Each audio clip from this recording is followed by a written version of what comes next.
Friends, કેમ છો? જો બપોરનો ટાઈમ છે. કેટલા વાગ્યા? આપણે 12:30 જેવા થયા છે ને આજે આપણે બનાવી રહ્યા છે ફ્રૂટ સલાડ. તો એના માટે મેં એક તપેલી મૂકેલી છે. તેમાં આપણે 1 લીટર જેટલું દૂધ લીધેલું છે. તેને ઉકાળવા મૂકીશું. જો ફ્રેન્ડ્સ, દૂધ આપણું ઉકળવા મૂક્યું છે. દૂધ ઉકળે એટલામાં આપણે ઠંડા દૂધમાં કસ્ટર્ડ પાવડર ભેગી લઈશું.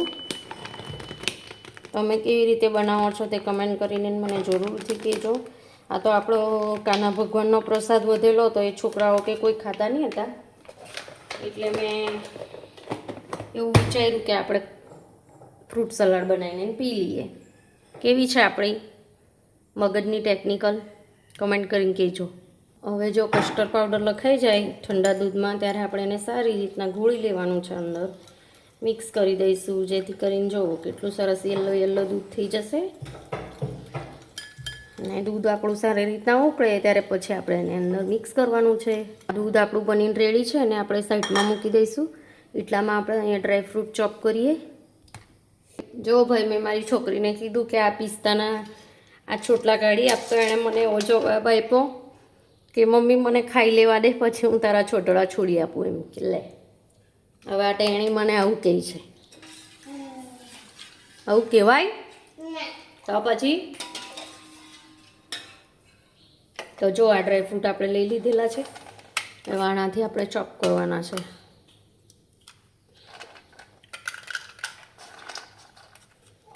જો એનાથી બહુ સરસ ચોપ થાય છે, જે હું તમને બતાવીશ. બહુ યુઝફુલ વસ્તુ છે આ. જો દેખાય છે તમને?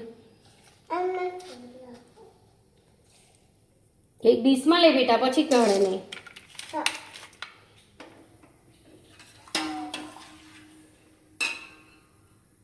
જો ફ્રેન્ડ્સ, હવે આપણે એમાં ખાંડ નાખવાની છે. દૂધ આપણું ઉકળવા લાગ્યું છે. હવે અત્યારે આપણે ખાંડ ભેગી દેવાની છે. અને પછી આપણું જે કસ્ટર્ડ પાવડર આપણે દૂધમાં ભેગું હતું તેને આપણે ઉમેરી દઈશું અંદર. સારી રીતના આપણે એને મિક્સ કરી દેવાનું છે, જેથી કરીને આપણું જે ફ્રૂટ સલાડ છે તે થોડુંક ઠીક થાય. જો કેટલું સરસ મજાનું ઉકળે છે આપણું દૂધ, ને ઉભરો પણ આવે છે. જો ફ્રેન્ડ્સ, આપણા બધા ડ્રાયફ્રૂટ બી ચોપ થઈ ગયા છે. હવે તેને બી આપણે સાઈડમાં મૂકી દઈશું. ત્યાર પછી આપણે એલચી અને થોડી ખાંડ લીધેલી છે તેને આપણે પીસી લેવાની છે. અને પછી આપણે દૂધમાં એડ કરીશું. જો હવે આ પાવડર બનીને રેડી છે. હવે આપણે એને અંદર ઉમેરી દઈશું.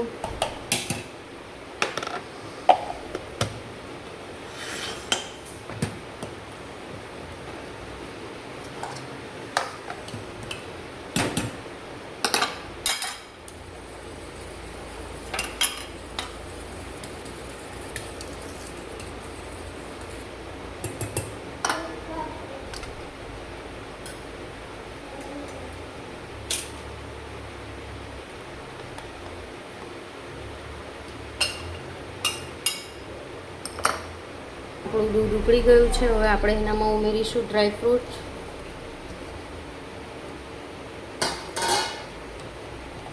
ગેસની ફ્લેમ આપણે ઓફ કરી દેવાની છે. જો કેટલું સરસ મજાનું દૂધ ઉકળીને રેડી થયું છે. હવે આપણે આ દૂધને ઠંડુ પડવા દઈશું ને ત્યાર પછી આપણે એન્જોય કરીશું રાતના, જે વિડીયો હું તમારી સાથે શેર કરીશ. ને આપણે હવે ડ્રાયફ્રૂટને બારીક બારીક ચોપ કરવાના છે, ઝીણા ઝીણા.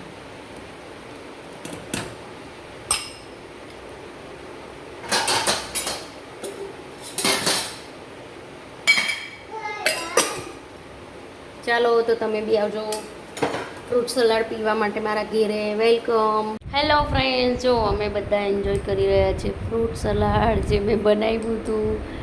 જો અને તાપ લાગે છે એવું કહે છે રોહિત. જો આપણે બપોરે બનાવ્યું હતું ને ફ્રૂટ સલાડ, અમે બધા એન્જોય કરીએ છીએ. ખાઈ તમે પણ ખાવા આવજો.